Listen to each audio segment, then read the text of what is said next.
28 رجب کو امام حسین کا سفر شروع ہوا. اس سفر کے چند جملے مسائل کے پڑھے جاتے ہیں.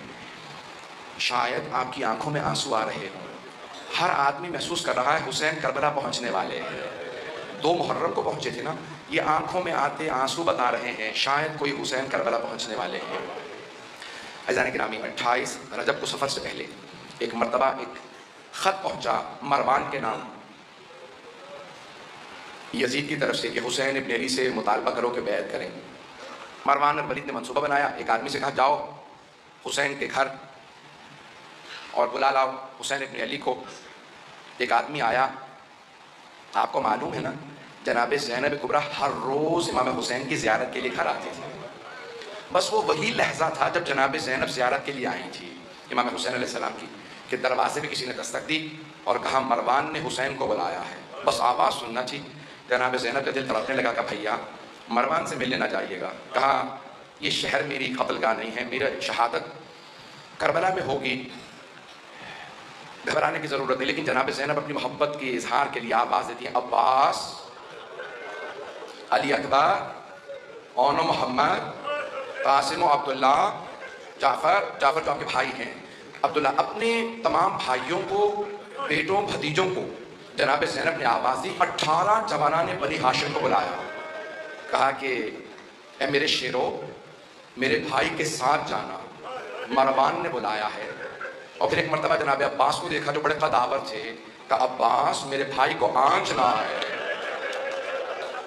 جناب عباس نے کہا بی بی میرا آپ سے وعدہ ہے جب تک میری جان میں جان ہے میں مولا حسین پہ کوئی آنچ نہیں آنے دوں گا. چلے جناب سید الشہداء کتنے جوان ہیں؟ 18 جوانان نے بنی ہاشم ساتھ. کیا کیا؟ سب نے تلواریں حمائل کر لی اور ایک مرتبہ چلے.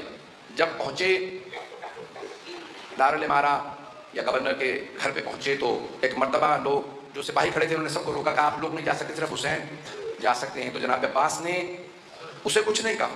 جناب سید الشہداء کی طرف دیکھا. مولا اجازت ہے میں آ جاؤں؟ مولا حسین نے کہا نہیں عباس یہیں رک جائیے. اے میرے شیر اگر میری آواز بلند ہو تو آ جائیے. جناب سید الشہداء اندر سے تشریف لے گئے. مروان نے کہا کہ شام سے بری خبر آئی ہے، مسلمانوں کے خلیفہ معاویہ مر گئے ہیں اور نیا خلیفہ یزید ہے. نئے خلیفہ نے آپ سے بیعت کا مطالبہ کیا، بیعت کیجیے. سید الشہداء نے کہا میں بیعت نہیں کروں گا. تو کہا کہ آپ کو بیعت کرنا ہوگی. مولا نے کہا اگر یہ کوئی اچھی بات ہے تو دروازے بند کر کے کیوں پوچھ رہا ہے؟ کل مسجد نبوی میں سارے مجمع کے سامنے سوال کرنا، میں وہیں جواب دوں گا. ایک مرتبہ ولید نے ہاتھ سے اشارہ کیا کہ یہیں گردن اتار لو، حسین اکیلے ہیں.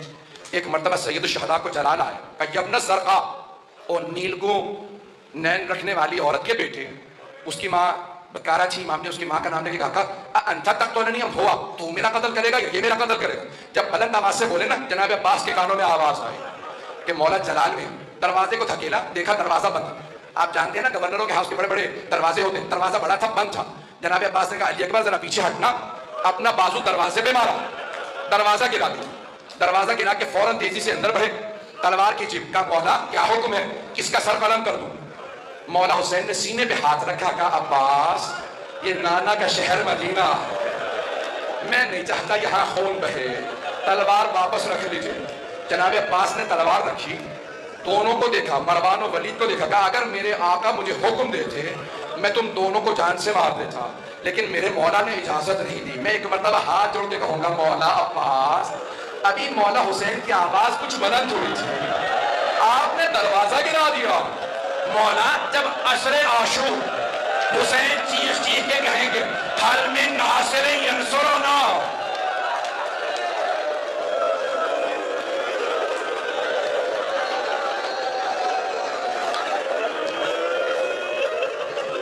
جب عصر میں آواز بلند ہوگی اے غازی عباس اس وقت کیا کیجئے گا؟ بعض مورخین نے، بعض مقتل نویسوں نے یہ جملہ لکھا ہے جب امام حسین نے کہا نا حل من ناصر ینصرنا تو فرات کے کنارے ایک لاشا تڑپنے لگا. اجرکم اللہ اجرکم. بس میں بھی پڑھوں گا. ایک مرتبہ جناب سید الشہداء واپس آئے. گھر میں واپس آنے کے بعد ایک مرتبہ ایک فہرست بنائی. کہا عباس میں نے فہرست میں نام لکھ دیے کون کون ساتھ جائے گا.